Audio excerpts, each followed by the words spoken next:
Hello，大家好，歡迎翻嚟我嘅阿文打網球日記頻道啊！今日我想同大家分享一啲真係分享一啲網球嘅基本技術啦。咁今日我會同大家分享一個正手嘅基本動作啦。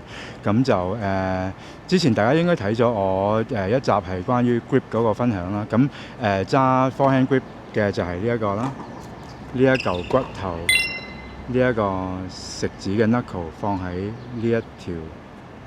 即係3號 1、2、3、4號 bevel 嘅位置咧，即係 semi-western grip 啦。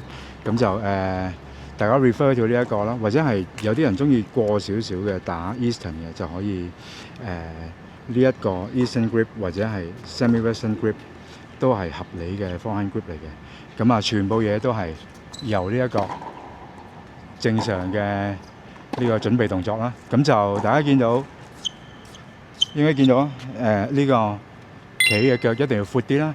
咁塊板放喺前面，跟住當個波嚟到嘅時候咧，就轉 grip 加埋轉身，就用左手去帶動嘅。其實右手係冇乜力嘅。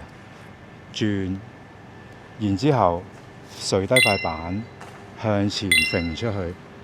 收板呢個動作咧，最好咧就可以放喺膊頭上面。或者有啲人放喺呢度，其實都係合理嘅。咁再做多一次俾大家睇啊！準備動作，轉 grip， 轉膊頭，垂低塊板。呢個其實叫 power slot 嘅，呢一個係 power position。跟住向前揈出去 ，contact point 盡量喺個身前面，然之後收板，最好喺膊頭上面。OK， 咁而家用發球機去示範俾大家睇睇啦。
咁大家見到啦，個波出嚟轉身轉 grip， 向前揈出去收板，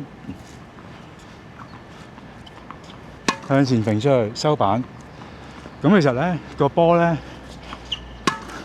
其實自然然就會有呢個 top spin 嘅。其實大家見到咧唔使好用力嘅，只要個手腕放鬆向前揈出去。其實已經係好足夠嘅力量打個波去對面㗎。盡量個 contact point 咧，用佢左手去指住，咁就喺個身前面打到個波咧，咁樣個力量係最好嘅。用佢左手指住個波啦，個 contact point 喺個身前面嘅。